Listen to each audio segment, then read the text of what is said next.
हरियाणा प्रदेश की तमाम आंगनवाड़ी वर्कर्स और हेल्पर्स को नमस्कार। आज जो मैं आपके बीच में बात करने जा रहा हूं, ये हमें बहुत गंभीरता से समझने की ज़रूरत है। बीजेपी की हरियाणा और केंद्र की सरकार आईसीडीएस पर और आंगनवाड़ी केंद्रों पर लगातार हमलावर है और आप देख सकते हैं कि एक एक करके पिछले लंबे समय से जो कदम उठाए जा रहे हैं उनकी दिशा यही है कि जल्द से जल्द आंगनवाड़ी केंद्रों को ख़त्म किया जाए।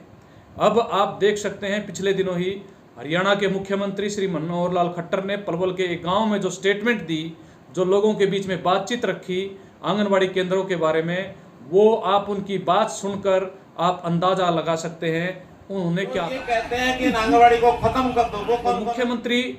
महोदय अपनी बातचीत में ये कह रहे हैं, बल्कि लोगों को ये उकसा रहे हैं और एक वातावरण तैयार कर रहे हैं कि क्या आंगनवाड़ी केंद्रों को बंद कर दिया जाए। ऐसा एक पॉपुलर वातावरण पैदा करके हरियाणा के मुख्यमंत्री, जो पहले से बीजेपी की नीतिगत नीति है कि आईसीडीएस को ताला लगाया जाए, इसको बंद किया जाए, उसकी दिशा में ही वो अगला कदम वो उठा रहे हैं। यहाँ हम आपके बीच में बातचीत करना चाहते हैं अभी एक एक करके तमाम उन मसलों पर जो इस आईसीडीएस को ख़त्म करने की सरकार की नीतिगत जो निर्णय जो सरकार ले रही है उसके बारे में आपसे हम जिक्र करना चाहते हैं। अभी 12 अप्रैल को हरियाणा के जो एलिमेंट्री शिक्षा विभाग है, जो मौलिक शिक्षा विभाग है, उनके डायरेक्टरेट की ओर से सभी स्कूलों को एक लेटर जारी हुआ है और उस लेटर में बाकायदा, जो हम पहले भी कहते रहे कि हमारे देश की जो सरकार है वो जो नई शिक्षा नीति लेके आई है 2020 की, वो नई शिक्षा नीति एक प्रकार से हमारे बच्चों के लिए काफ़ी बेहद खराब साबित होगी और वो आईसीडीएस को भी ख़त्म करने का काम करेगी। तो उसी की परिणति के रूप में हम देख सकते हैं जो हरियाणा की सरकार, जो हरियाणा में नई शिक्षा नीति को लागू करने जा रही है, वो इसी सेशन से उन्होंने एक फैसला किया है। जो लेटर 12 अप्रैल को जारी किया गया है, उस लेटर में उन्होंने ये लिखा है कि अब जो 3 साल से ऊपर के जो आयु के उम्र के जो बच्चे हैं, उन सभी बच्चों का दाखिला सरकारी स्कूलों के अंदर होगा और ये आंगनवाड़ी सेंटर के अंदर जो 3 से 6 साल के जो बच्चे अभी तक आते थे, जो प्री स्कूल एजुकेशन का काम आंगनवाड़ी केंद्रों के अंदर होता था, अब वो काम उन केंद्रों पर नहीं होगा, बल्कि वो बच्चे अब सरकारी स्कूलों का एक तरीके से औपचारिक शिक्षा का एक पार्ट बनेंगे। इस पर काफ़ी बहस हो सकती है कि ये औपचारिक शिक्षा में इन बच्चों की आयु वर्ग के बच्चों को शामिल किया जाए या ना किया जाए, लेकिन हम देख सकते हैं हमारी मांग क्या रही है। हमारी मांग ये रही है कि 6 साल तक, जब तक बच्चे 6 साल तक नहीं होते तब तक उनका आंगनवाड़ी केंद्रों में जाना सुनिश्चित किया जाए, बल्कि सरकार जो है ऐसी की व्यवस्था करे कि जब बच्चा किसी भी सरकारी या प्राइवेट स्कूल में दाखिला लेगा 6 साल की उम्र के बाद, तो वो आंगनवाड़ी केंद्र से सत्यापित हो वहाँ से कि ये बच्चा 3 साल तक केंद्र में आया है। हमारी मांग ये थी, लेकिन सरकार बिल्कुल इसके उल्टा कदम उसने उठाया है और अब जो है मई महीने के अंदर हम देख रहे हैं पूरे हरियाणा के अंदर जहाँ भी 3 साल से ऊपर के बच्चे जो आंगनवाड़ी केंद्रों में आ रहे थे, उन बच्चों को स्कूलों के अंदर सर्वे करवा के उन बच्चों को स्कूलों में दाखिला करवाया जा रहा है और एक प्रकार से आंगनवाड़ी केंद्रों से ये जो संख्या भी बच्चों की आती है ये हट जाएगी। आप इसको इस रूम में देख सकते हैं, बाल वाटिका के नाम पर ये जो है जो स्कीम जो सरकार लेके आई है, उसमें 3 से 8 साल तक का एक जो है फाउंडेशन कोर्स जो नई शिक्षा नीति के अंदर है, उसमें अब ये बच्चे समाहित होंगे और जो बच्चे आंगनवाड़ी केंद्रों से शिफ्ट होंगे सरकारी स्कूलों के अंदर, उन बच्चों को आंगनवाड़ी वर्कर और हेल्पर वो नहीं उनका देखरेख करेगी, बल्कि वो सरकारी स्कूली शिक्षा का वो हिस्सा होंगे, औपचारिक शिक्षा का हिस्सा होंगे, उनको टीचर्स पढ़ाएंगे। पहले आप देखिए पिछले जो बजट था, उस बजट के अंदर हरियाणा सरकार ने फैसला किया कि वो 4000 प्ले स्कूल वो खोलेगी। आंगनवाड़ी केंद्रों को तब्दील किया गया प्ले स्कूल्स के अंदर और उन आंगनवाड़ी केंद्रों को किया गया जो या तो स्कूलों में स्थापित थे और जो पढ़ी लिखी जो वर्कर थी उनको उसमें एक प्रकार से उनको प्राथमिकता दी, उनको चिन्हित किया गया, उनको ट्रेनिंग दी गई और वो 4000 प्ले स्कूल खोले गए। अभी जो बजट पिछले दिनों पारित हुआ था उसमें भी 4000 अतिरिक्त प्ले स्कूल खोलने की सरकार ने बात की, लेकिन एक तरफ ये किया जा रहा है कि प्ले स्कूल खोलने के की बात की जा रही है और उन प्ले स्कूलों के अंदर आंगनवाड़ी वर्कर जो है उसमें पढ़ाने का काम भी वही करेगी, उसको कोई अतिरिक्त मानदेय भी नहीं मिलना है। लेकिन अब जो है ये जो नया लेटर आया है बाल वाटिका के नाम से, जो सरकारी स्कूलों के अंदर जो बच्चे दाखिल होने 3 साल से ऊपर के, वो जो प्ले स्कूल हैं जिनमें ये 3 से 6 साल तक के बच्चे अभी आ रहे थे, उन प्ले स्कूलों के बच्चे भी सरकारी स्कूल का पार्ट बनेंगे। अर्थात इसको समझने की शुरू में जरूरत है जो 2 साल पहले हमारे बीच में जो आंगनवाड़ी वर्कर हेल्पर है, हरियाणा के 48,000 वर्कर हेल्पर, उनके बीच में एक भ्रम फैलाया गया कि आंगनवाड़ी वर्कर तो टीचर बन जाएगी। लेकिन अभी सीधे तौर पर जो सरकार का फरमान है वो ये है कि उन प्लेवे स्कूलों में जो पहले खुल चुके हैं उनके बच्चे भी अब सरकारी स्कूलों के अंदर जाएंगे और टीचर उनको पढ़ाएंगे। इसके अलावा उन बच्चों की गणना जो है वो उनका जो राशन का या तमाम उनका जो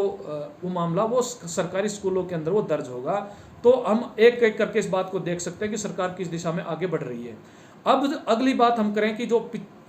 ये जो एक एक करके जो निर्णय लिए जा रहे हैं, इससे पहले हम सब भुगतभोगी हैं। लंबे समय से आंदोलन चल रहा है हरियाणा के अंदर, जिसमें हमने पोषण ट्रैकर ऐप, क्रीड का डाटा फीड करने का, पोषण ट्रैकर ऐप पे जो है ट्रैकिंग का मामला, हमने बार बार इसका विरोध किया और इसको लेके फोन के पैसे भी सरकार के पास कई साल पहले आ चुके, वो फोन वो उपलब्ध नहीं करवाए गए। लेकिन उसके पीछे मकसद क्या है सरकार का, ये हम सबको समझने की जरूरत है कि एक एक लाभार्थी को, चाहे वो बच्चा है चाहे वो माताएं हैं, जो भी लाभार्थी हैं, उन सबको एक तरीके से वो ऑनलाइन उनका सारा डाटा जो है वो अपने साथ वो कनेक्ट कर रहे हैं। उनके बच्चों के, उनके बेनिफिशरीज के, सभी के बैंक अकाउंट की डिटेल्स वो सरकार अपने पास ले रही है। और आने वाले दिनों में इसका मकसद क्या है, जो हमें समझने की जरूरत है कि ICDS की सेवाओं में प्री स्कूल एजुकेशन एक बहुत बड़ा मुद्दा था, बहुत बड़ा कार्य था, जो एक प्रकार से अब सरकार ने विधिवत घोषित रूप से अब वो आंगनवाड़ी केंद्रों से वो छीन लिया गया है, उस काम से ICDS उस काम को छीन लिया गया है और वो अब स्कूली शिक्षा का हिस्सा होगा। अब ये पोषण का जो मामला अभी तक जो बचा हुआ था मेन जो है, उस पोषण के मामले को भी अब सरकार जो है वो DBT के जरिए करने की तैयारी करेगी। उसमें हो सकता है 2 महीने लग जाए, 4 महीने लग जाए, 6 महीने लग जाए, या हो सकता है कि जो लोकसभा का इलेक्शन आए उस इलेक्शन के तुरंत बाद ये सरकार ये घोषणा करे। लेकिन ये जो क्रीड का जो डाटा जो फीड करवाया गया है या पोषण ट्रैकर ऐप के माध्यम से जो डाटा जो लिया जा रहा है, उसका मकसद ही यही है कि जो राशन बनाने की या राशन वितरित करने की प्रणाली अभी तक आंगनवाड़ी केंद्रों के माध्यम से जो हो रही है, जिसमें हेल्पर को भी काम मिला हुआ है और कुल मिला के ICDS का एक बहुत महत्वपूर्ण हिस्सा है ये, जिसका सुप्रीम कोर्ट ने निर्णय देने के बाद ये राशन की जो बने बनाए राशन की जो व्यवस्था जो लागू की गई है वो भी एक प्रकार से खत्म होने जा रही है। तो इसका सीधा अर्थ ये है कि ये आंगनवाड़ी केंद्र जो है भविष्य में बंद होने जा रहे हैं। और जो देश भर में जो आंगनवाड़ी वर्कर हेल्पर है, और खासकर जब हम हरियाणा में बैठे हुए हैं, हरियाणा की हम बात कर रहे हैं, तो हरियाणा की सरकार तो प्राथमिक आधार पर इसको लागू कर रही है। तो ये हम सबको इस बारे में सचेत हो जाना चाहिए, हमें समझ लेना चाहिए कि सरकार हमारे साथ क्या करने जा रही है आने वाले दिनों में। हमारे बहुत सारे मसले हैं, बहुत लंबे लंबे आंदोलन हरियाणा में आंगनवाड़ी वर्कर्स हेल्पर्स ने लड़े हैं, 4-4 महीने की हड़ताल की है। उस हड़ताल के दौरान भी हमारी जो सरकार ने जो घोषित जो है, प्रधानमंत्री की घोषित जो घोषणाएं हैं, 1500 750 रुपये देने की, मुख्यमंत्री हरियाणा के द्वारा विधानसभा में जो घोषणा की गई कि आप हमें जो है कुशल की श्रेणी में शामिल करो, ये खुद मुख्यमंत्री का बयान है, वो मांग लागू नहीं की जा रही है। उसके बाद 29 दिसंबर को एग्रीमेंट में खुद मुख्यमंत्री ने, खुद वहाँ अधिकारियों ने ये कहा था कि हम जो है हर साल बढ़ोतरी करेंगे मानदेय के अंदर महंगाई के अनुरूप। वो महंगाई का डाटा जो है वो सितंबर 2022 में जुड़ जाना चाहिए था, लेकिन वो नहीं जुड़ा, अभी तक भी वो नहीं किया गया। केंद्रों के जो किराए हैं, आंगनवाड़ी केंद्रों के किराए, वो लंबे 2-2 साल से आंगनवाड़ी केंद्रों के किराए लटके पड़े हैं। इवन की केंद्र सरकार का जो मानदेय बनता है वो भी कई महीने का बकाया पड़ा, वो नहीं आ पा रहा है। और जो केंद्रों के किराए देने में जो मानदेय जो तय किए गए हैं, उनके अनुरूप केंद्रों का किराया नहीं मिल रहा है। अभी पूरे हरियाणा के अंदर कई दिनों से लगातार आंदोलन कर रहे हैं जो सिलेंडरों का अभी तक भी व्यवस्था, अब जाके कुछ छुट बुटे का जिले के अंदर व्यवस्था की गई, वरना अभी भी हालत ये है कि वर्कर हेल्पर को अपने जेब से पैसा खर्च करके जो है राशन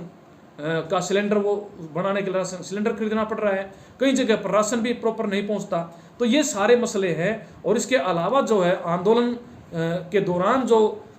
वर्कर हेल्पर के मानदेय में जो कटौती की गई हड़ताल पर रहने की वजह से, उसकी भुगतान का भी मामला, ये सारे मामले हैं जो पेंडिंग इशू हैं, इसको लेके। और अब तो चुनौती हमारे सामने ये है कि ये हमारे केंद्र बचेंगे कि नहीं बचेंगे, ये नौकरी बचेगी कि नहीं बचेगी। इस मामले में हमें सोच समझ के आंदोलन की दिशा पकड़नी चाहिए। और anganwadi workers helpers union Haryana जो CITU और सर्व कर्मचारी संघ से संबंधित है, रजिस्ट्रेशन नंबर 1442, उसने लगातार जो है अपनी पूरे हरियाणा की वर्कर्स हेल्पर्स को एकताबद्ध करते हुए पहले भी आंदोलन किया है, अभी भी हम आंदोलन के अंदर है। अभी 25 अप्रैल को भी बड़े पैमाने पर हरियाणा के अंदर प्रोटेस्ट किए गए हैं। यूनियन ने अभी फैसला लिया है 2 जून को भी प्रदर्शन किए जाएंगे, जिसमें PMY का जो फॉर्म ऑनलाइन भरवाने की जो हमारे ऊपर दबाव डाला जा रहा है उसका भी मामला है, ये पोषण ट्रैकर ऐप का भी मामला है। इसके अलावा जो है ये बाल वाटिका के रूप में हमारे केंद्रों से जो बच्चों को शिफ्ट किया जा रहा है और आंगनवाड़ी केंद्रों को खत्म करने की तैयारी की जा रही है, इसको भी मामला है। तो 2 जून को पूरे हरियाणा में फिर प्रदर्शन होंगे और आने वाली 10 जुलाई को भी पूरे देश की आंगनवाड़ी वर्कर हेल्पर वो सड़कों पर उतरेगी आईफा के आह्वान पर। तो हम वर्कर और हेल्पर से जो हरियाणा की 48,000 के करीब वर्कर्स हेल्पर्स है, उनसे हम अनुरोध करना चाहते हैं कि वो चिंता को समझें, इस गंभीरता को समझते हुए वो आंदोलनों की तैयारी करें, क्योंकि लंबे समय से सरकार ना हेल्पर की पोस्ट भर रही है, ना वर्कर की पोस्ट भर रही है, ना जो है CDPOs की पोस्ट भरी जा रही है। एक प्रकार से तैयारी ये है कि इस महकमे को ख़त्म किया जाए और इसमें अगर ये बहुत ज़रूरी होगा कि जितने भी कर्मचारी आंगनवाड़ी वर्कर हेल्पर के अलावा जो भी स्टाफ ICDS के अंदर काम करता है वो भी अपनी यूनियनों के माध्यम से भी और कोई साझा आंदोलन जो है विकसित करने की दिशा में हमें बढ़ना चाहिए। और खासकर ये जो नई शिक्षा नीति के नाम पर जो बच्चों को एक तरीके से शिक्षा के अधिकार को छीनने की जो तैयारी चल रही है और आंगनवाड़ी केंद्रों को भी खत्म करने की तैयारी चल रही है, इस मामले में शिक्षक समुदाय और जो स्कूलों के अंदर जो भी कैटेगरीज ऐसी हैं जो प्रभावित करेगी नई शिक्षा नीति को, उन सबको मिलके भी और ICDS की जो यूनियन है उनको मिलके भी एक साझा आंदोलन करने की दिशा पकड़नी चाहिए। तो आपने मेरी बातचीत सुनी और आप इस पर जो है निश्चित तौर पर गौर करेंगे और आने वाले दिन में एक बड़े आंदोलन खड़ा करते हुए सरकार का जो ये मंशा है, ये जो लगभग कितने 45 साल से जो हम सेवाएं दे रहे हैं, जो ये स्कीम है, इसको ख़त्म करने की तैयारी है, इसको हम रुकवाएंगे। और निश्चित तौर पर ये मुद्दा अगर इस समय जब चुनाव सिर पर होंगे, अगर ये मुद्दा हम जोर शोर से खड़ा करते हैं तो सरकार को बैकफुट पे जाना पड़ेगा। हमारे मानदेय की भी मांग उसको स्वीकार करनी पड़ेगी, तमाम मुद्दों को भी स्वीकार करना पड़ेगा और ICDS को भी हम बचा पाएंगे। आपने मेरी बातचीत सुनी, CITU की ओर से आप सबका बहुत